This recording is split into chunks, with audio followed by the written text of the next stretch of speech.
Oh, America, our fantastic, boisterous neighbor down south. Always something brewing there like a never-ending reality show. Big headlines, loud declarations. You can't miss it, folks. It's quite the spectacle.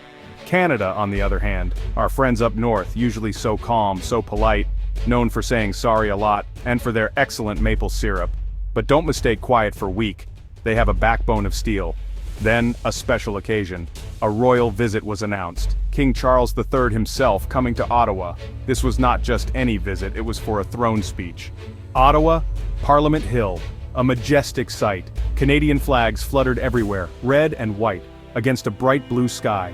The Peace Tower stood tall, a symbol of their nation. Canada was ready for its king. Inside the hallowed halls, the Senate chamber specifically. Rich red carpets, gold trim, distinguished guests assembled. A hush fell over the room. The atmosphere was electric. Then he entered, King Charles III, regal, composed, wearing his Canadian decorations. He took his place on the throne. He held the speech, prepared by the government, but delivered with royal gravitas. His voice, clear and steady. He spoke of Canada's journey, its values, its strengths, words that resonated deeply. Watching intently was one man, Prime Minister Mark Carney. Yes, that Mark Carney. Former banker, now top dog. He has a serious look like he's always calculating something, probably the national debt. He listened to every word from his king, his Canadian king, a study and focused attention.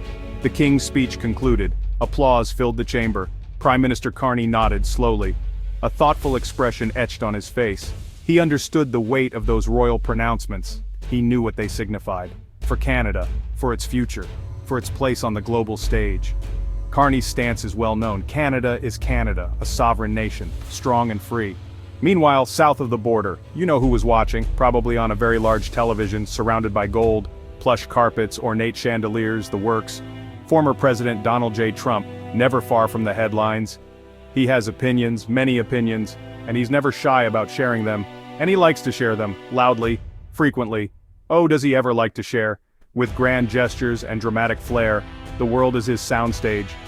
He saw the king, he heard the speech, or parts of it, maybe highlights, and an idea sparked, a big one, a colossal one, a tremendous one, he'd say, the best idea ever. So he took to Truth Social, his digital megaphone, or whatever platform he favors now. Twitter, Facebook, you name it, a flurry of posts, bold, direct, unmissable. Canada is great, he began, always flatter, always start with a compliment, but they should join the USA. Boom. There it was, the bombshell. Make Canada the 51st state. He declared it with such confidence, such unshakable Trumpian belief, as if it were a done deal. It would be a fantastic deal, the best deal ever, believe me, he promised. He probably envisioned a new star on the American flag, right away. No consultation needed, just action, just do it. Classic Trump, bold, unapologetic, always aiming for the stars. Canada heard the news. Oh, they heard it all right. From Vancouver Island to Newfoundland, from Iqaluit to Toronto. The internet buzzed, phones rang, people looked up from their double-doubles. Did he really say that? The 51st state? Us? A collective eyebrow was raised, a very polite Canadian eyebrow. The reaction was swift and unique, a wave of polite fury. Yes, folks, that's a real thing. It involves a lot of "oh dears," and well, that's not very nice. Followed by a firm "no thank you." No riots, no burning flags, just a calm, collected pardon, mixed with a steely resolve. This is Canada, after all.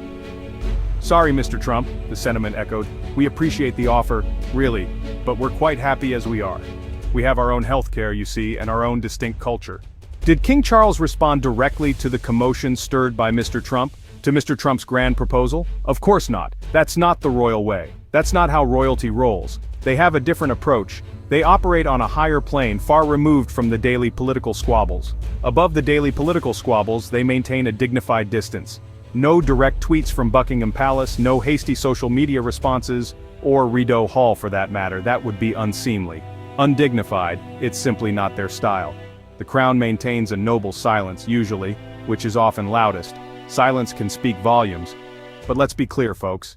His Majesty's throne speech, delivered just hours before Trump's outburst. Delivered just hours before Trump's outburst, it was its own powerful statement.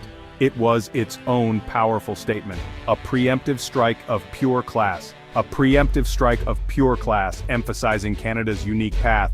He spoke of Canada's unique path, its enduring sovereignty, its self-determination, its proud history. He didn't need to name names. The message was clear without specifics. The message was crystal clear.